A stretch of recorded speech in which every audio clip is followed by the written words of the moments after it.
Hello my student, मैं आपका स्वागत करता हूँ आपके अपने यूट्यूब चैनल एग्ज़ाम क्रैकर्स पर। तो आज हम करने वाले हैं अर्ली वैदिक सिविलाइजेशन। तो पहले हमने हड़प्पा कर ली, उससे पहले भी हमने पैलियोलिथिक एज कर ली। तो आज हम करेंगे वैदिक सभ्यता को। तो इसको हमने दो भागों में बांटा है, अर्ली वैदिक और लेटर वैदिक एज। तो अर्ली वैदिक एज का समय काल कब तक था? 1500 बीसी से लेके 1000 बीसी तक। तो चलिए शुरू करते हैं आज की वीडियो को। तो इसका समय और क्षेत्र देखिए कि कहाँ तक फैली हुई थी। तो समय आपको बता ही दिया है कि 1500 बीसी से लेके 1000 बीसी तक था। और क्षेत्र कौन सा आता था इसमें? जो आज का पंजाब, हरियाणा और उत्तर पश्चिम भारत है ना, जितना भी वो इसके अंडर आता था। तो जीवन कैसा था? जीवन था इनका खानाबदोशों वाला, नोमैडिक और सेमी नोमैडिक। मुख्य काम क्या करते थे? अभी ये मुख्य रूप से पशुपालन ही करते थे, कृषि मुख्य व्यवसाय इनका नहीं था। और अर्ली वैदिक एज में मुख्य ग्रंथ कौन सा था? मुख्य ग्रंथ था ऋग्वेद। वैसे ग्रंथ थे 4, लेकिन अर्ली वैदिक एज में एक ही था, वो था ऋग्वेद। बाकी 3 आएंगे लेटर वैदिक एज में।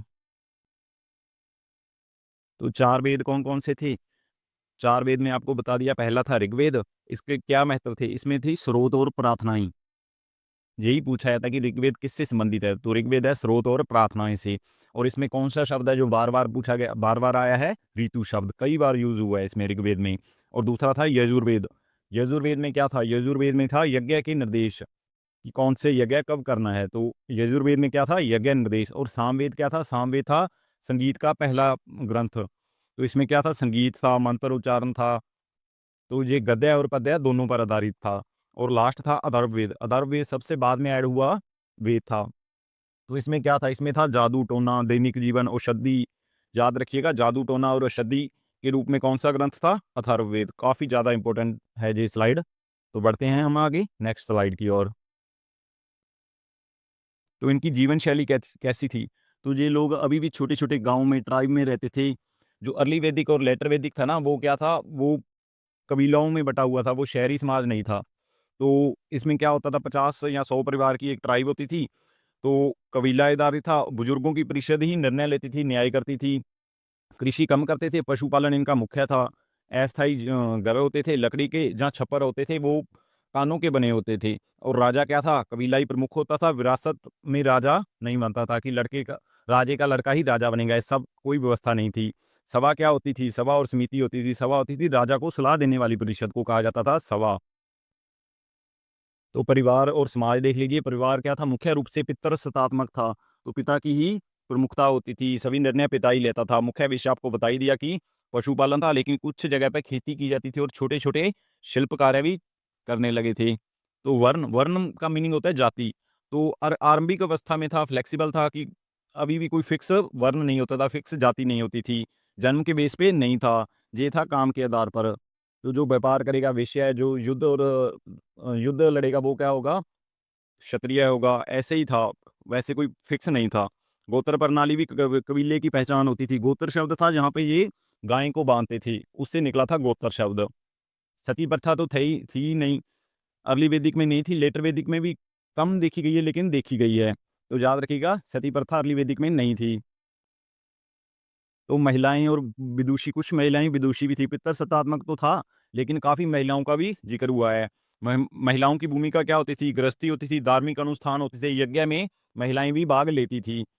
विदुषी महिलाओं के आप उदाहरण देख लीजिए, जैसे गोषा थी, लोपामुद्रा थी।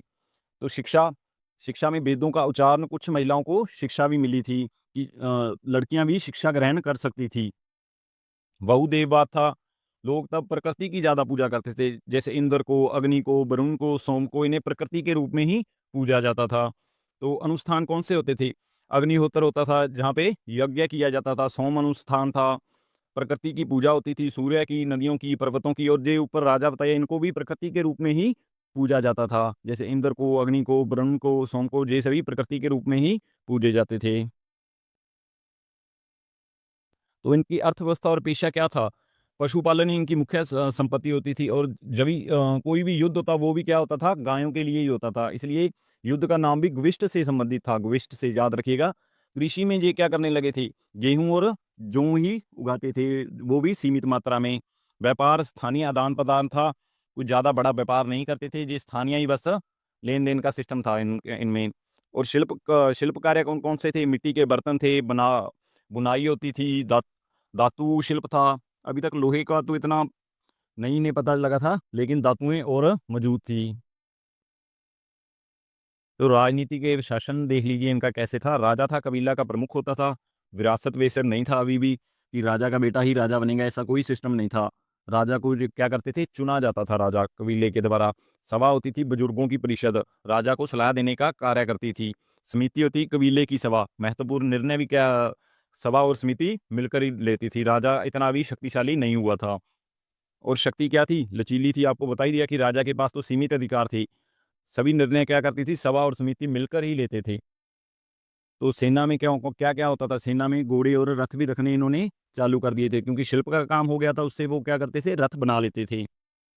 तो याद रखिएगा, शक्ति क्या थी, लचीली थी, सबसे ज़्यादा इम्पोर्टेंट है, काफ़ी बार पूछा गया है कि राजा को अधिकार सीमित थे और सभा और समिति ही निर्णय लेती थी। तो आज के हम विशेष बिंदु देख लेते हैं कौन से थे। अर्धगुमुत्तु थे, इसका क्या मीनिंग है कि वो अ, एक जगह से दूसरी जगह स्थानांतरित होते रहते थे, क्योंकि वो अपने पशुओं को चराने के लिए जब सारी भूमि का इस्तेमाल कर लेते थे, तो वो दूसरे स्थान पर चले जाते थे। तो छोटे गाँव थे, आत्मनिर्भर थे, पितृसत्तात्मक परिवार था, बुजुर्ग और बुजुर्ग पुरुष ही निर्णय लेते थे। महिलाएँ गृहस्थी और धार्मिक अनुष्ठान में भी भाग लेती थी। गोत्र प्रणाली क्या थी? कबीले की पहचान थी, जन्मजात नहीं थी। अर्ली वैदिक एज में सती प्रथा बिल्कुल भी नहीं थी। और विदुषी महिलाएँ कौन-सी बताइए आपको? घोषा और लोपामुद्रा थी। ये काफ़ी इंपॉर्टेंट बिंदु हैं, जो काफ़ी बार एसएससी एग्ज़ाम या अदर एग्ज़ाम में पूछे गए हैं। तो अब देख लीजिए पूरे आज क्या सारांश क्या निकला, हमने क्या-क्या पढ़ा। तो समय काल देख लीजिए 1500 बीसी से 1000 बीसी तक था। क्षेत्र पंजाब, हरियाणा और उत्तर-पश्चिम भारत था। समाज क्या था? कबीलाई आधारित था। पिता की सत्ता होती थी और वर्ण सिस्टम अभी फ्लेक्सिबल था। अर्थव्यवस्था मुख्य रूप से पशुपालन थे, कृषि सीमित जगह ही होती थी। धर्म कौन-सा था? बहुदेववाद था। ऋग्वेदिक देवताओं को मानते थे। वेद कौन से थे? ऋग्वेद था, जो पहले अर्ली वैदिक में था, और बाकी के 3 यजुर्वेद, सामवेद, अथर्ववेद हम पढ़ेंगे लेटर वैदिक एज में। राजा क्या होता था? कबीला प्रमुख होता था, विरासत वैसर नहीं था, सभा और समिति निर्णय लेने का कार्य करती थी। गोत्र कबीले की पहचान होती थी, महिलाएँ गृहस्थी एवं अनुष्ठान धार्मिक अनुष्ठान में भाग ले सकती थी। तो सती प्रथा इसमें थी ही नहीं।